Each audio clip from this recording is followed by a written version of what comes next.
Good morning to all of you. This week is called Holy Week. And the reason it is called Holy Week because this week is no ordinary week.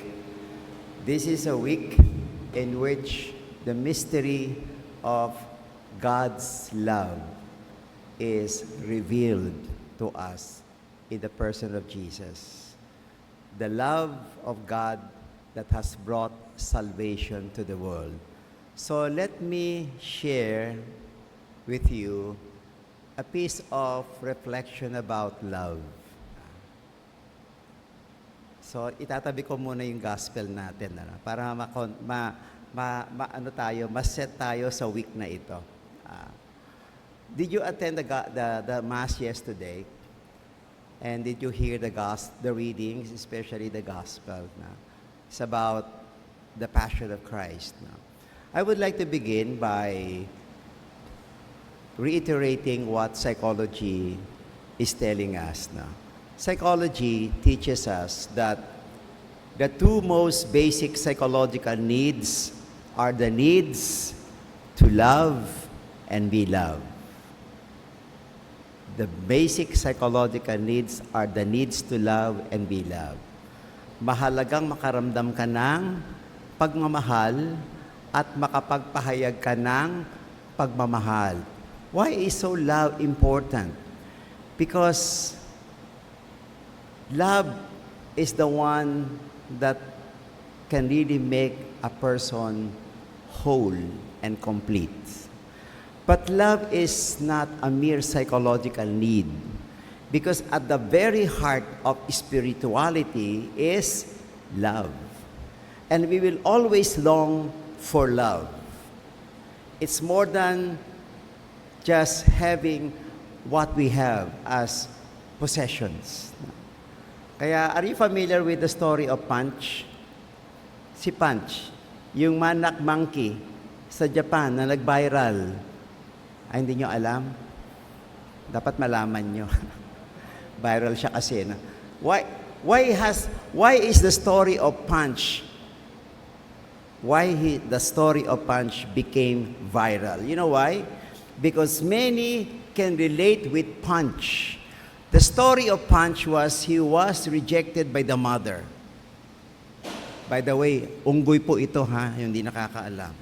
Rejected by the mother. And the zookeeper gave him a stuffed toy, ulunggutan.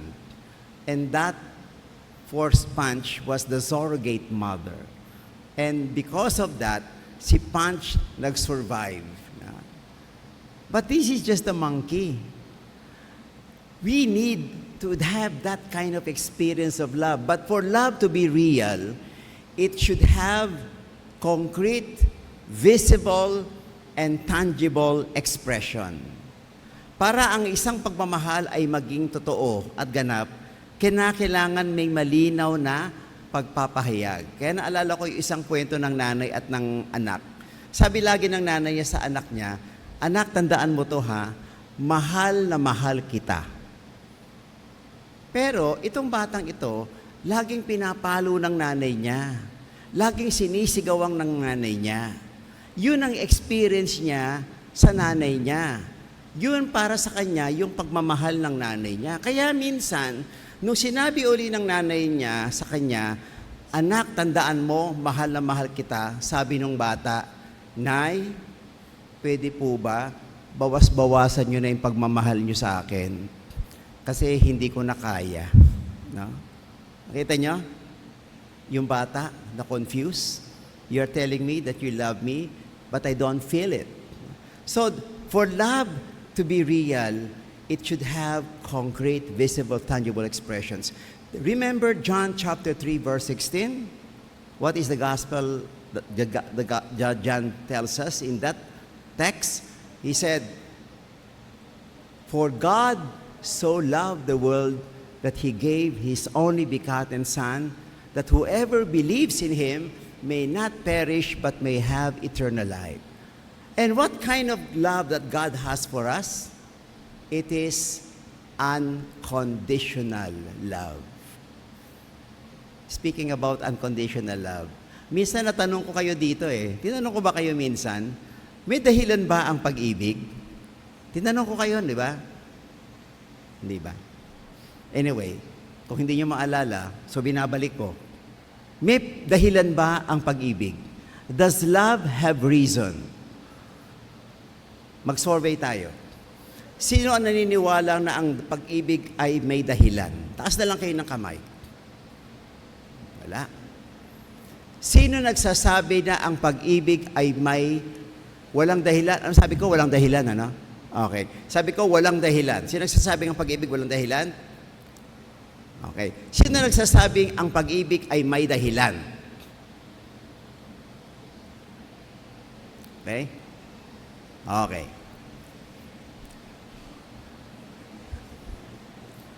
Okay. Hear this. Love has no reason. Because if you have reason to love, the reason becomes a condition. Example, mahal kita kasi mabait ka. Paano kung hindi ka na mabait? Mamahalin pa ba kita? Malamang hindi na. Kaya marami mga marriages bumagsak Bakit? Kasi nagbago ka Kaya nga may kasabihan tayo, I hope you remain the same. Sana hindi ka magbago. Bakit? To keep my love. No. Love has no reason. Minsan magugulat ka, ba't ba kita minahal? Hindi ko alam. That is how God loves us. He has no reason because if God has reason for us loving us, then we do not deserve that love. But because of God's unconditional love, and He showed this through Jesus, pinakita ni Jesus kung paano tayo minahal. Ang dami niya mga taong pinakitaan ng pagmamahal. And there was a time when Jesus was on the cross, He was continuously mocked by the soldiers, by the Jews who did not believe in Him. And yet, did He react?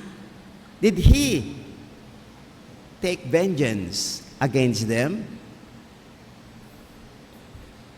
In fact, there was a moment He said, Father, forgive them, for they do not know what they are doing.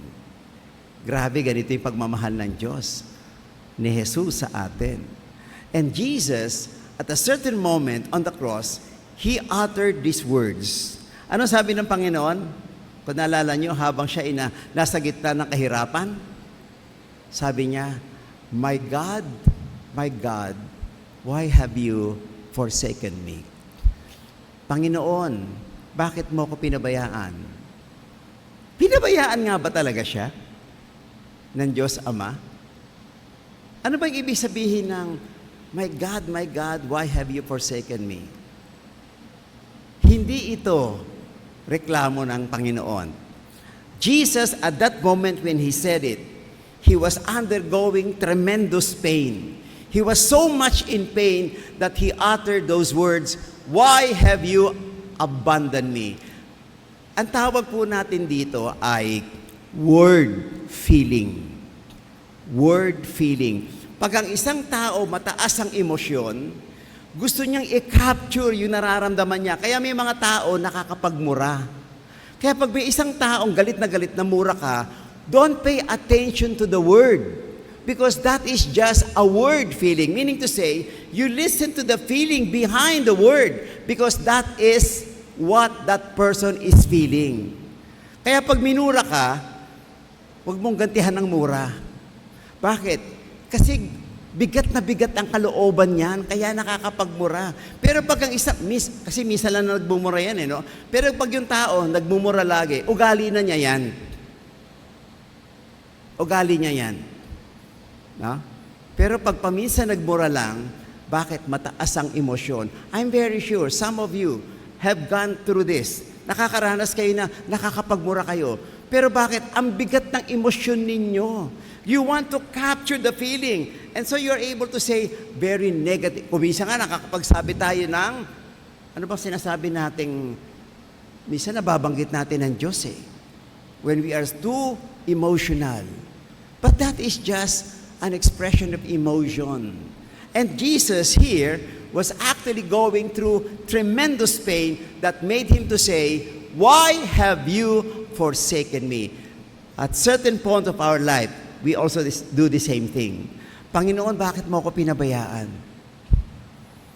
How can we appreciate the pain that Jesus was going through? You know, there are two kinds of pain. One is what I call the pain of suffering and the pains of love. Take note, pains of suffering and pains of love. Ano bang ibig sabihin ng pains of suffering? Yung bang wala ka nang nakikitang dahilan, nagpinagdaraanan mo ang mga sakit at hirap, pero nagrereklamo ka na wala kang makitang dahilan. Bakit ka nasasaktan? Bakit ka na nahihirapan? And you go through the pains. And when you are going through the pains of suffering, at a certain point, you can most likely give up. Susuko ka na. At maraming mga tao sumusuko pag sila ay merong pains of suffering. Why? They don't see the inner meaning of pains that they are going through. It is different when you say pains of love. Ano ba yung pains of love? Yung pains of love na may pinagdaraanan, nasasaktan ka dahil nagmamahal ka, hindi yun sakit sa iyo. Parang isang magulang na mahal ang anak, ang tigas-tigas ng ulo ng anak, it's notwithstanding, mahal pa rin ng magulang ang anak niya. Bakit? Mahal niya eh. Pero nakakaranas siya ng mga sakit at hirap. Ganito ang ibig sabihin ng pains of love. And Jesus, He was going through that pains of love. Kaya nga tayo, kung tayo ay nakakaranas ng sakit sa buhay o mga sakit sa buhay o mga hirap sa buhay, tanungin natin ang sarili din natin. Am I going through this because I care, because I love, or I just go through this and I don't see any reason why I should go through this? And so here you are making your complaints. And because your complaints are not attended to, you resort to anger. And then your anger leads you to loneliness and then depression. And then because you still do not see any light, what happens? You just simply give up. Kaya pag ang pagmamahal mo ay nawala na, susuko ka na. Pero ang Panginoong Jesus, hindi siya sumuko hanggang huli, hanggang nasa krus siya. He never gave up. What was the last word of Jesus when He was hanging on the cross? It is finished. And then He said, "Father, into your hands I commend my spirit." Ang huling ibibigay natin pag tayo ay ganap na nagmamahal ay yung ating spirit.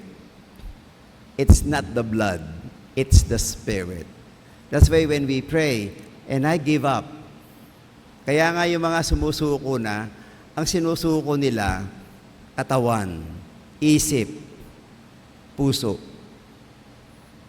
Hindi nila sinusuko ang kanilang kaluluwa. Yun ang huli mong isusuko. And the only one who can take that last offering or that surrender is God.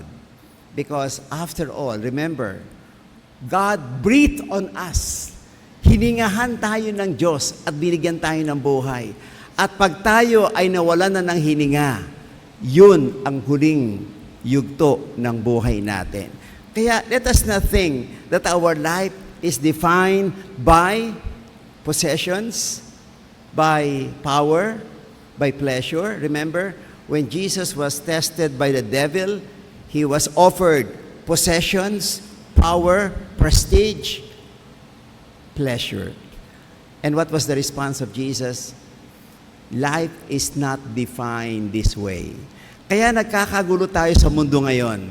Bakit? Because of power. Because of popularity. Because of possession. Kaya nagkakagulo.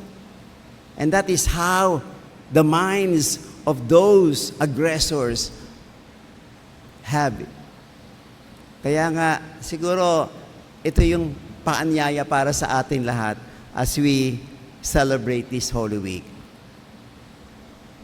How do you experience God's love?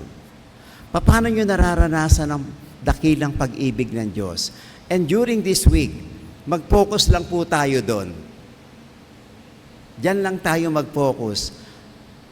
Gaano ko ba nararamdaman ang pagmamahal ng Diyos sa akin? Pangalawa, paano ba ako nagpapahayag ng pagmamahal sa kapwa-tao?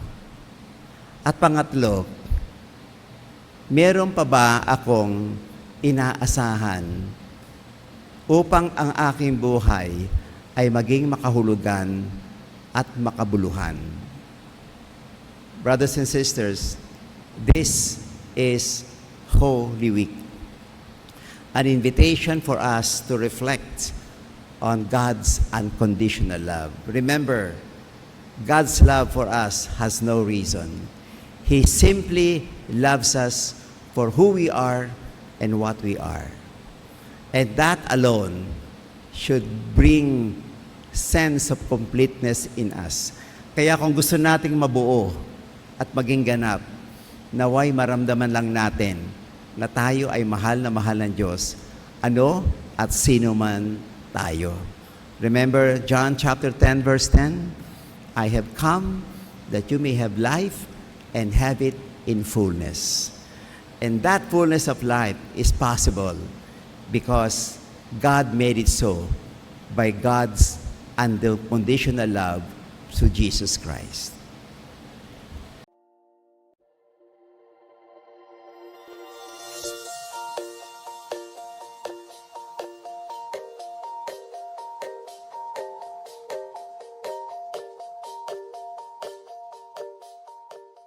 Hallelujah! Maraming salamat po sa pakikisa sa pagpapalaganap ng salita ng Diyos. Like to follow the St. Peter Community Facebook page and subscribe to the St. Peter Community YouTube channel. Don't forget to hit the bell to be notified. Thank you and God bless.